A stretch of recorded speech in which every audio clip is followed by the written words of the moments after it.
అసలే వర్షాకాలం, అందులోనూ ఆదివారం. ఎవరికి ఉండదండి వేడి వేడి బిర్యానీ తినాలని. ఇంట్రో అదిరిపోయింది కదా, కొత్తగా ట్రై చేశాను. ఈ మధ్య కాలంలో నేను ఎక్కువగా చేస్తున్న బిర్యానీ ఈ వైట్ చికెన్ బిర్యానీ. లేట్ చేయకుండా ప్రాసెస్లోకి వెళ్ళిపోదామా?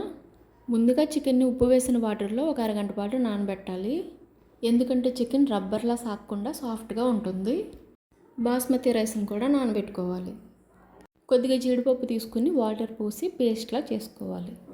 ఇప్పుడు అరగంట పాటు ఉప్పు నీటిలో నానిన చికెన్ తీసుకుని ఉప్పు, పచ్చిమిర్చి పేస్ట్, ధనియాల పొడి, మిరియాల పొడి, అల్లం వెల్లుల్లి పేస్ట్, పుదీనా, కొత్తిమీర, నిమ్మరసం వేసి బాగా కలిపి, అరకప్పు పెరుగు, జీడిపప్పు పేస్ట్ కూడా వేసి బాగా కలిపి పక్కన పెట్టాలి. దీన్ని ఒక గంట పాటు నానబెట్టుకోవాలి.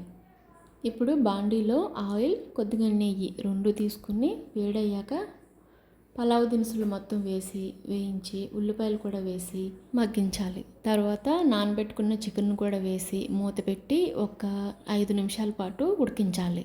5 నిమిషాల తర్వాత మూత తీసి చూస్తే చికెన్లో వాటర్ అనేది ఊరుతుంది కదా, ఆ వాటర్ని పక్కకు తీసేసి నానబెట్టుకున్న బాస్మతి రైస్ వేసి చికెన్ నుంచి సపరేట్ చేసిన వాటర్తో పాటు 1 గ్లాస్ రైస్కి 1.5 గ్లాసులు వాటర్ చొప్పున వేసి బిర్యానీ మసాలా కూడా వేసుకుని మూత పెట్టి ఉడికించాలి. తర్వాత కొత్తిమీరతో గార్నిష్ చేసుకుంటే ఎంతో టేస్టీగా ఉండే వైట్ చికెన్ బిర్యానీ రెడీ. ఈ సింపుల్ అండ్ టేస్టీ బిర్యానీని మీరు కూడా ఒకసారి ట్రై చేయండి. Thank you.